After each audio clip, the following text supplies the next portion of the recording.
কৃষি খাতে প্রতি বছর আমাদের টার্গেট ফিক্স করা থাকে। প্রথমে আমরা ওভারঅল টার্গেট ফিক্স করি, তারপর এটাকে ভেঙে ব্যাংক টু ব্যাংক আবার ভাগ করে থাকি।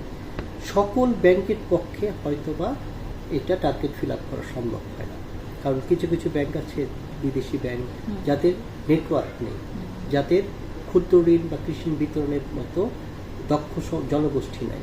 তাদের ক্ষেত্রে বলা হয়েছে বাংলাদেশ ব্যাংক একটি তহবিল গঠন করেছে, যাদেরকে টার্গেট দেওয়া হবে তারা যদি মনে করে যে এই টার্গেট ফুলফিল করা আমার পক্ষে সম্ভব না, তখন সেই টার্গেটের যে অ্যালোকেশন সেটা এই ফান্ডে তারা জমা দেবে। এর বিপরীতে বাংলাদেশ ব্যাংক তাকে একটু নমিনাল ইন্টারেস্ট দিবে। এই যে ফান্ডের টাকাটা জমা হলো, এই জমাকৃত টাকাটা বাংলাদেশ ব্যাংক আবার যে সকল ব্যাংকের কৃষি খাতে ঋণ বিতরণের অভিজ্ঞতা আছে তাদেরকে দিয়ে দেয়।